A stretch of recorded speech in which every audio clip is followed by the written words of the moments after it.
Hi everybody, and thank you again for joining me on another episode of Gaffer and Gear. In today's episode, I'm going to be reviewing the APARO Radi-09 ProAir. So this is a 180 watt, 4 foot long inflatable light. Now this gives you a nice big wrap being 4 foot long, but the real hero of this light is the fact that the light, which includes the light engine and the ball mount, weighs in at only 2.5 kilograms. It has integrated handles, making it very handy for run and gun work.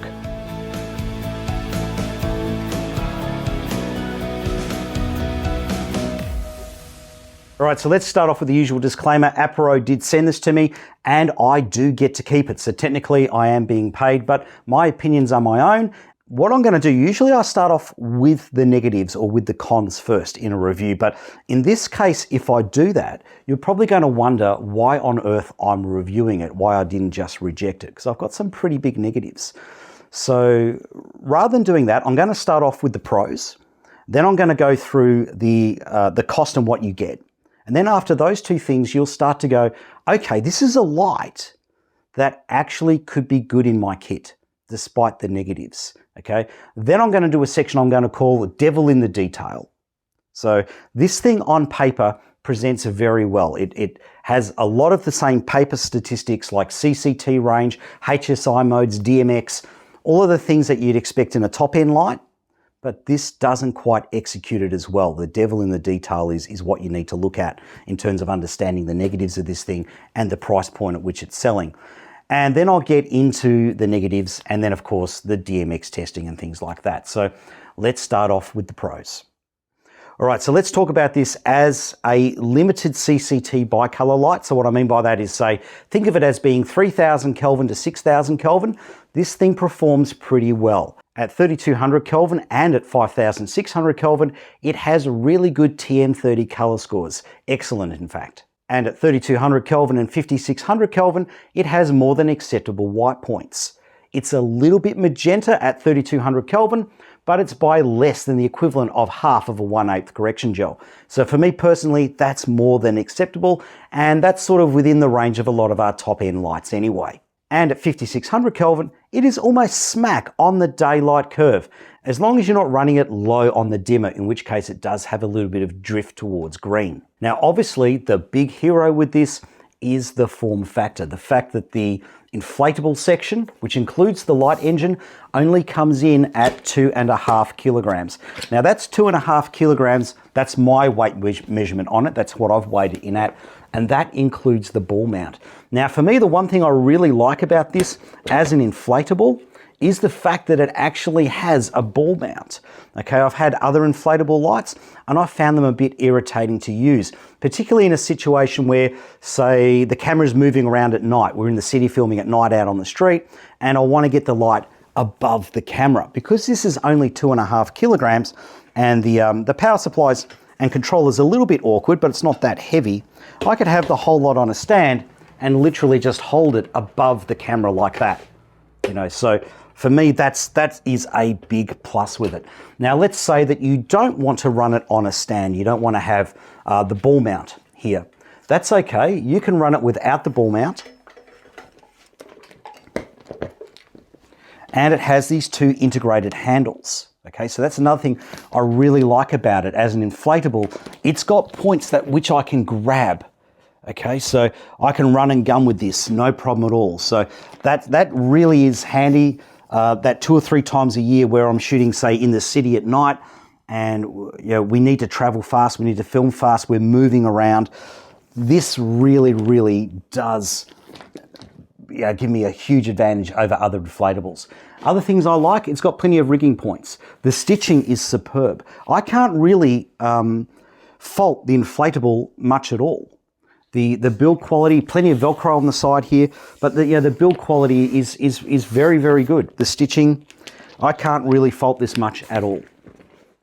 The next pro for me is the light engine is flexible. Now here I've removed it from the inflatable, but you don't have to remove it from the inflatable at all. You can leave this permanently attached. All right, so when you pack it up, you just deflate it, roll it up and put it in its case. You want to use it again, just unroll it, inflate it with the light engine attached, plug it in and turn it on. Now the next pro is the price point. It sells for about $800 US. Now that includes all of the accessories, including a snap grid here. Now this snap grid does do a reasonably good job of cutting and controlling the light. Now just because something's selling at a cheap price doesn't necessarily mean it's good or great value for money, but I think in the case of inflatables here, I can see where this could come in handy. I mean, at 2.5 kilograms, this thing is so easy to rig, but how often would I need to do that? How often would I really use this? Well, not often enough to justify spending thousands of dollars on one, but at $800, I'd be happy to buy one of these, keep it in the workshop here, and pull it out that 3 to 4 times a year where I need that specialty light. Okay, so let's go through how much it costs and what you get for your money. So here are some prices I found online today, just having a look around. The lowest price I've found is $760. Now, I don't know how reputable a dealer that would be. That was an online price, $760 US. Typically, it's around $800 US, but on the APARO site, it actually sells for about $850 US. So I'm going to say $800 to $850 US, depending on where you get it from. Now, that includes pretty much everything for that price. All right, so it comes in a case. Now, here's my concern with this case. I think this case is slightly too small because this really is packed as tight as a fish's ass, okay? You couldn't squeeze another thing in here. It is absolutely jam-packed. So my concern with this, from someone who rents gear out, I can see people damaging the stuff trying to push it into the case. All right, so you've really got to take note when you buy this. Take some photos, which I forgot to do. Take some photos of how it all fitted in so you can figure out how to get it back in the case, because there is a lot in here. Now, I just want to point out that what's in the kit here is a bit different to what is currently listed on their website. So one point of difference is it has a pump for inflating, an electric pump. Now, on their website, it's got like a push thing. Okay, so this is included. Now, with this, what I like is you get 3 of the nozzles to go on the front. Now, where these nozzles are handy is if you're, say, out on location and you want to use an electric blower, you can just, hold that close and you get good air pressure going in. So I use this to inflate it the first time around. Now, just one thing to note here is this is the Australian version. It came with an Australian plug top on the power supply, but the pump doesn't come with an Australian plug top, which is a bit of an oversight. Now, one plus with the pump is it is dual action. So you can use the one side to inflate, to blow air into the mat. And when it comes time to pack it up, to speed things up a little bit, you can use the other side to suck the air out. Now let's keep going through the case. Now the next thing I'm going to pull out is the power supply and controller. And this is where I'm worried about this case being a little bit too small. There we go.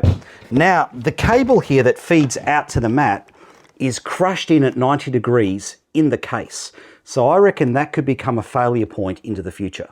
Now on the top of the controller, you've got your power switch, you've got your Nutrix AC in, you've got your DC out to the light, and you've got a micro 3-pin DMX in and DMX out. On the front of the controller, you've got your user interface, which is really straightforward to use, so I'm not going to go into much detail about that. On the back of the controller, you've got your V-mount plate for battery operation, and on the side of the controller here, you've got a V-mount for mounting onto the stand. The next thing I'll pull out of the kit is the DMX in and DMX out adapter cables. Now, according to the website, this light has DMX via 5-pin XLR in and out, so it must be referring to these adapters. Now, according to the website, the controller has wireless DMX, and this connects through BG1. Now, I've got no idea what BG1 is. I've Googled it. I've tried looking through their website. I can't find anything, but at the end of the day, it's not CRMX, so as far as I'm concerned, it doesn't exist. Now, the next thing I'm going to talk about is the stand mount for the controller. Now, there's so much stuff in this kit that I actually forgot this existed, so this will come in very handy if you're trying to move everything around connected to the stand. And it has a nice, solid connection.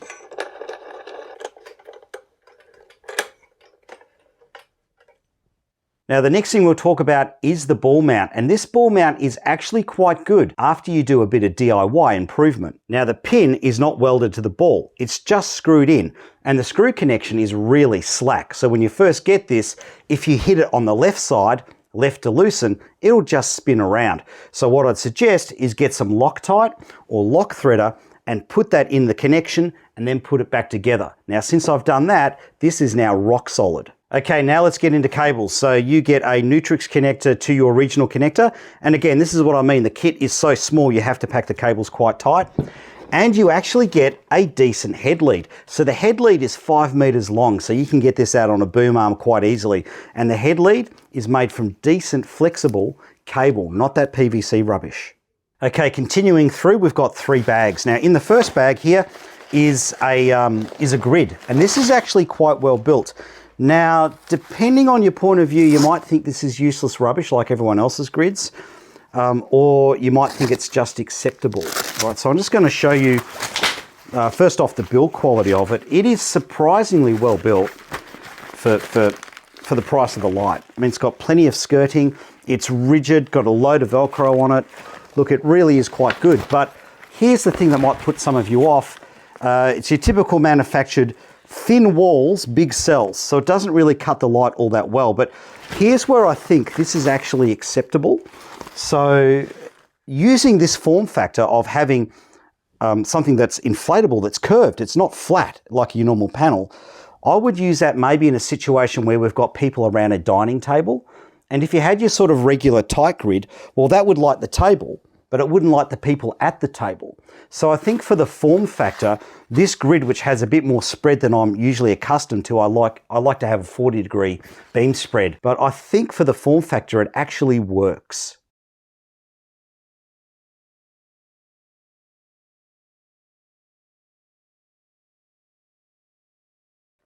Now the next bag is full of skirting material. So the skirting just velcros onto the light. Now it is a little bit of a mess when you first pull it out of the bag because it is 4 foot. So you've got 4 foot, 4 foot, and the edges. So there's 8 foot of material in total, or a bit more than 8 foot. Now it simply velcros on. The one side of it is black and the inside is silver. Now it does have Velcro on the sides here so that you can adjust the height. Now my criticism of this is it's not the densest material like in your top end products, so you do get a little bit of light leaking through it, but I think it's going to be more than acceptable in most situations. And in the last bag is the light. Now where this light is different is the light engine is already attached, unlike other inflatables. So all you need to do is blow it up and plug it in.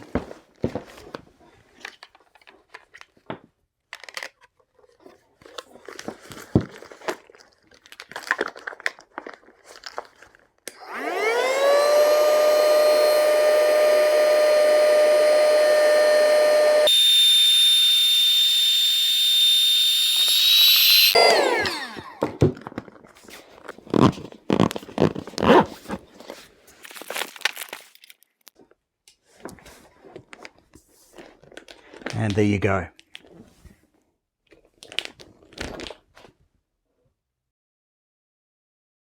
Okay, let's see how this light performs with nothing attached. And just to note, the brightness readings that are on screen are taken with the light running off AC power. Now, as you would expect, this light with its form factor has a gigantic even spread with a very soft drop off.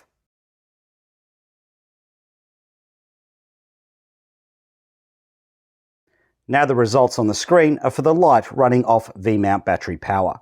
Running off V-mount battery power, the light only runs at 50% brightness.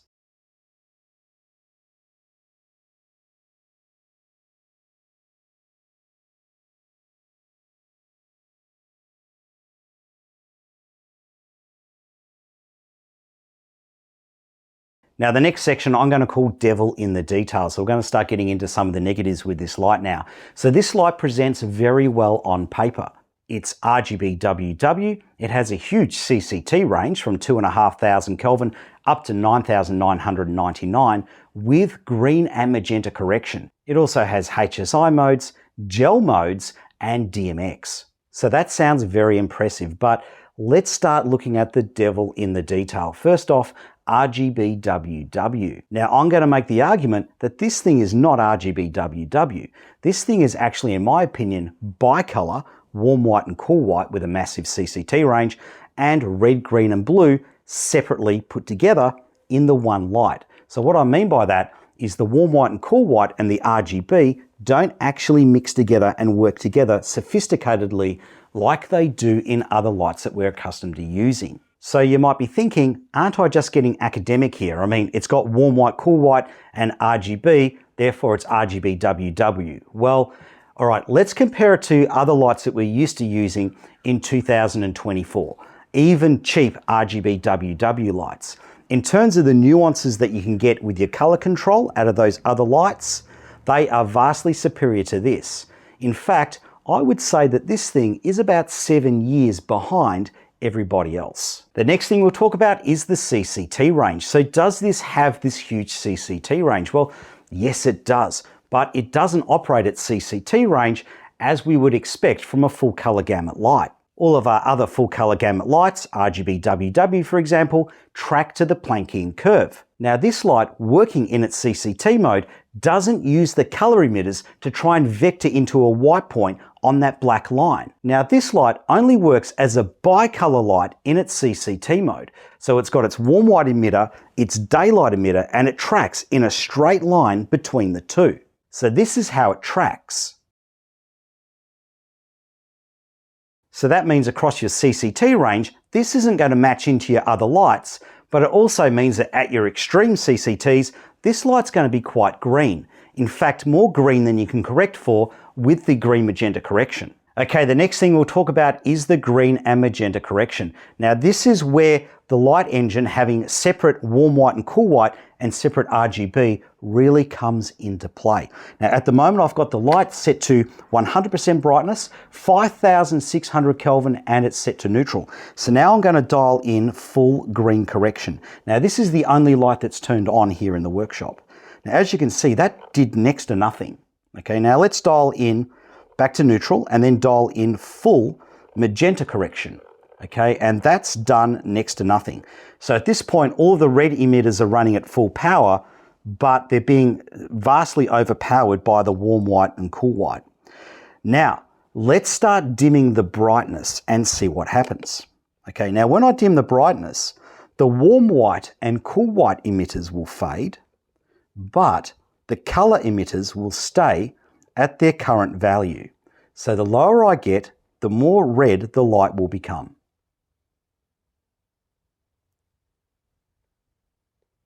Now that is 1% brightness at 5600 Kelvin with full magenta correction.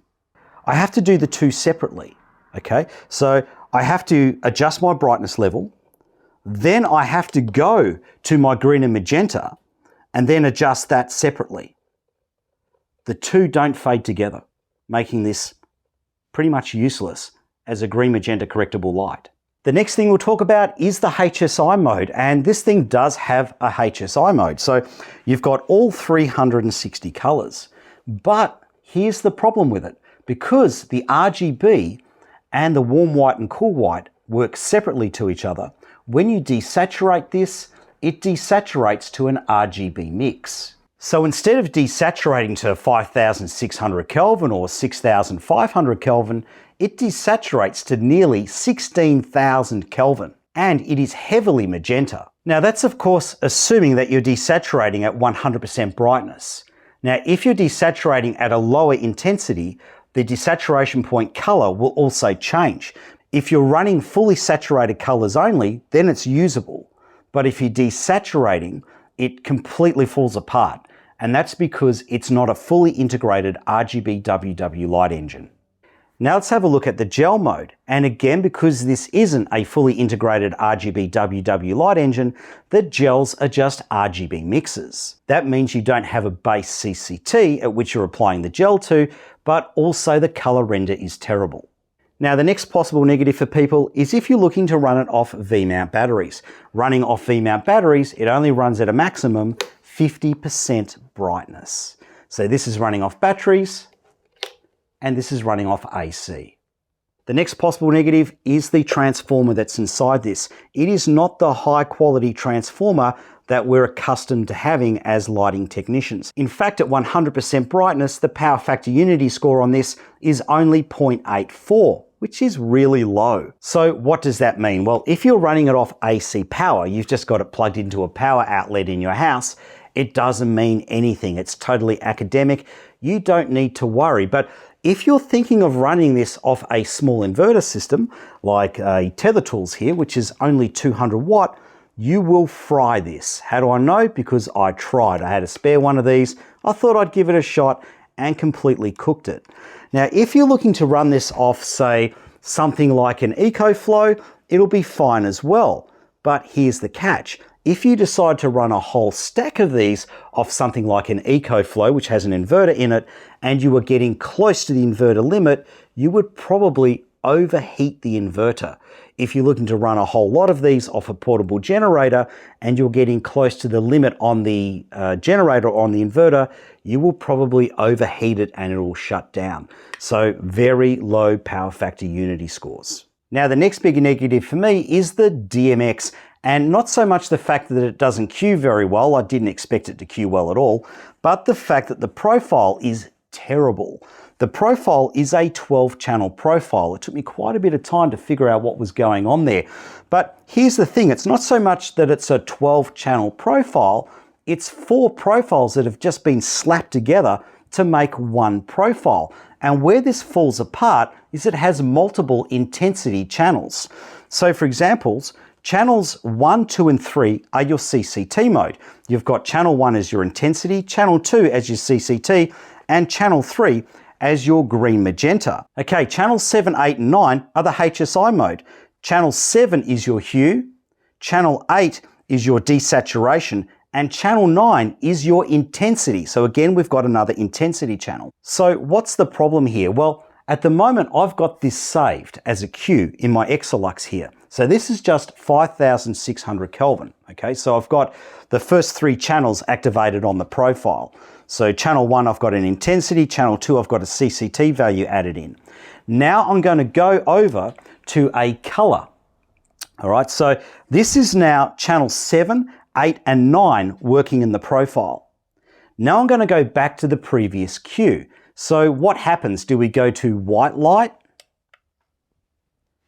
No, it just turns off, because it still thinks it's in the HSI mode, but channels 7, 8, and 9 have 0 value. It hasn't switched over to channels 1, 2, and 3 for the CCT mode. So to get it to switch over to the CCT mode, I've got to enter a value in on the CCT channel as a separate command. So you can't queue from one mode to another and then queue back instantly. So this is very, very problematic if you're trying to run multiple queues. Okay, let's begin the DMX testing. The APARO is running off its only 8-bit DMX profile. It is receiving its commands via an external CRMX wireless receiver. To give you something to compare it to, I have a Titan tube which is running off its internal CRMX receiver in an 8-bit CCT HSI profile. Both lights will be receiving their commands at the same time. Let's start off with instant on-off commands.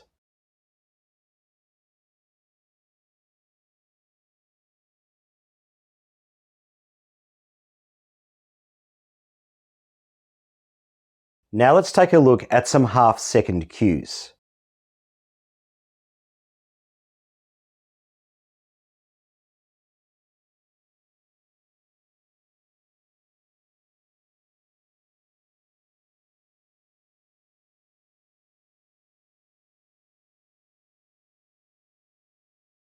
Now let's take a look at some 1-second cues.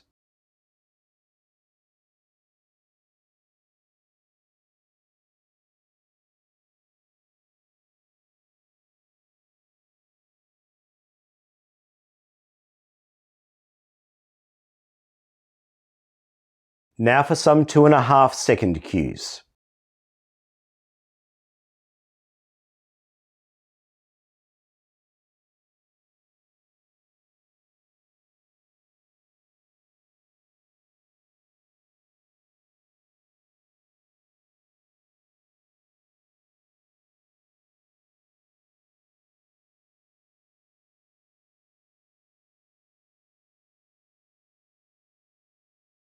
Now for some 5-second cues.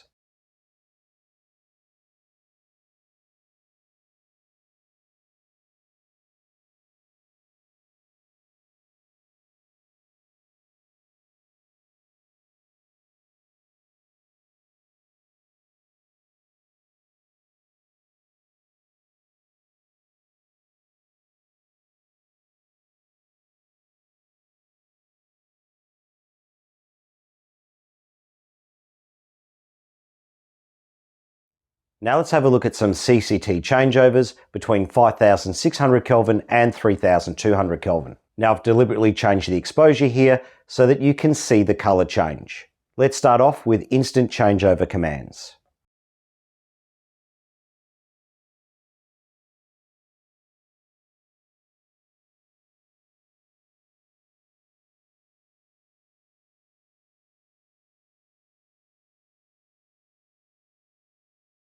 Now for some half-second changeovers.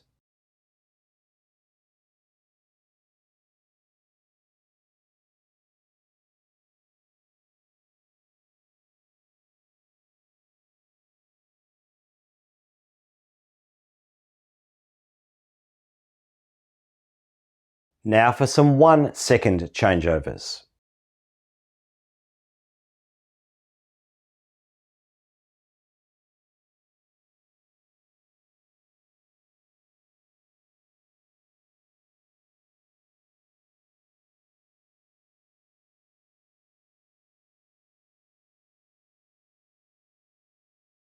Now for some 2.5-second changeovers.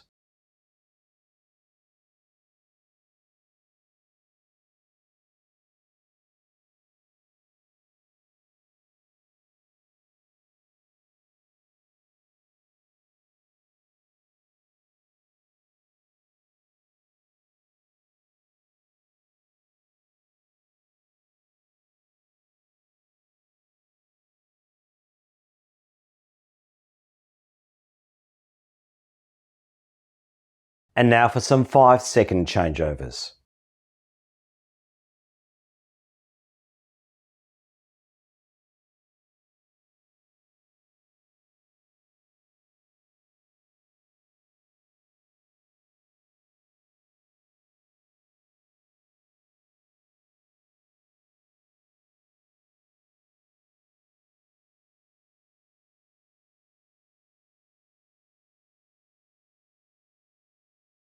The maximum power draw recorded over several days of testing was 180.8 watt. At 3200 Kelvin, I recorded 165 watt, and at 5600 Kelvin, I recorded 159.3 watt. Now let's take a look at the dimming characteristics. According to my frequency meter, this light is running pulse width modulation at 17,584 Hz. Now this is not an incredibly high pulse width modulation frequency. As you can see here with this photo, taken with the light set to 5600 Kelvin, with the brightness levels at 100% and a shutter speed of 1/8000th of a second, you can see flicker. And based on my experience, this would indicate to me that this light would not be flicker free if you were shooting at thousands of frames per second. Now let's take a look at the dimming characteristics starting off at 3200 Kelvin. Now I've taken readings at 100%, 75%, 50%, 25%, 10%, 5% and 1%. As you can see, the CCT is incredibly consistent all the way down to 5%.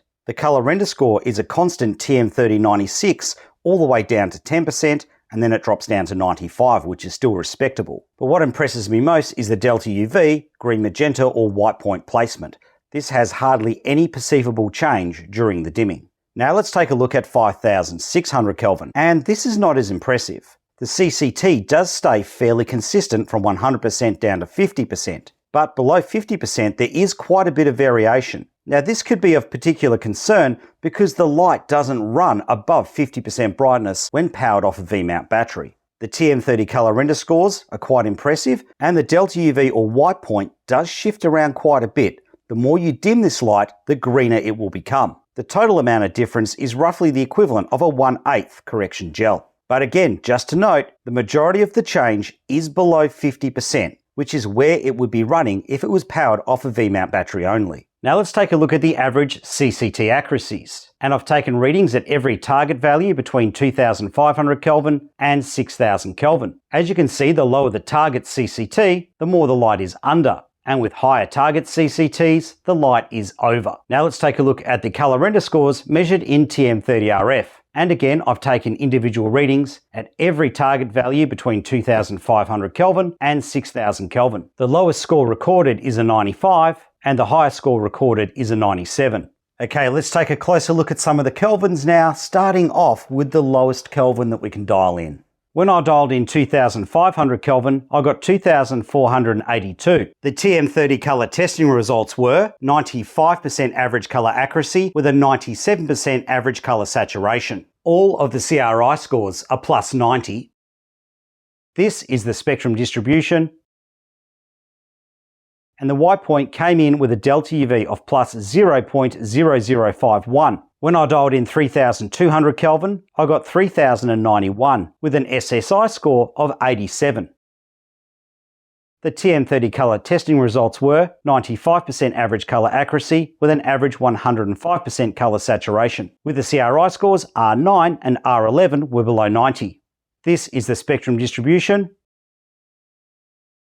And the white point came in with a delta UV of minus 0.0018, which would make the light at this point, without any green and magenta correction dialed in, magenta to somewhere roughly the equivalent of 1/2 of a 1/8 correction gel. When I dialed in 4400 Kelvin, I got 4513. The TM30 color testing results were 95% average color accuracy with an average 105% color saturation. With the CRI scores, R8 is below 90, R9 is well below 90, and R11 is below 90. This is the spectrum distribution.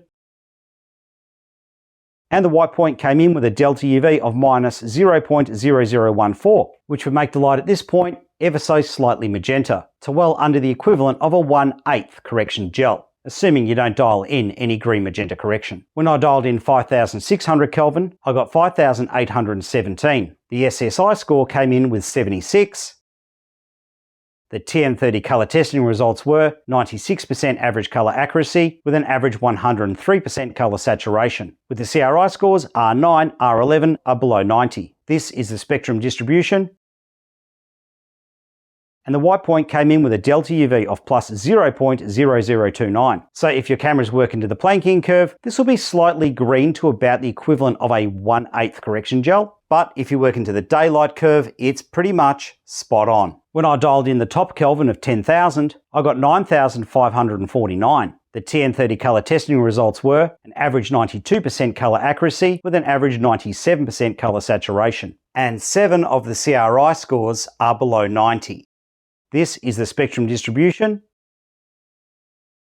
And the white point is a long way off the Planckian curve, with a delta UV of plus 0.0132. Okay, let's take a look at how accurately this light can dial in its color vectors. When I dialed in 0 degrees or 360 degrees, which is red, I got 1 degree. 120 degrees or green was smack on at 120 degrees. 240 degrees or blue was smack on at 240 degrees. 60 degrees or yellow came in with a very close 59 degrees on the color spectrometer, but going by my eye, I would dial in 26 if you want a good looking yellow. When I dialed in 180 degrees or cyan, it was way off at 221, and 300 degrees or magenta came in at 261. Now this light desaturates to an RGB mix and not to its white color emitters, which gives you an incredibly awful desaturation CCT white point of 15,866 Kelvin, a delta UV of minus 0.0228, which is nowhere near any of the curves, and the desaturated white point also has a TM30 color render score of only 43. Okay, so my closing thoughts on this, it's a bit of a mixed bag review, isn't it? But I'm going to be keeping this because in terms of it as an inflatable light, I'm really impressed with it. I really like the fact that I've got the ball mount. I really like the fact that I've got the handles and it's so lightweight and easy to use and easy to wrangle. I really do like it in terms of this form factor as a bicolor light. So yeah, I'm definitely going to keep it. I really do like it, but when I have it on set, I'm not going to tell the cinematographer that it's RGB because I think that's just going to walk us into a world of hurt. and I'm definitely not going to use it as over DMX, or at least in an RGB mode over DMX.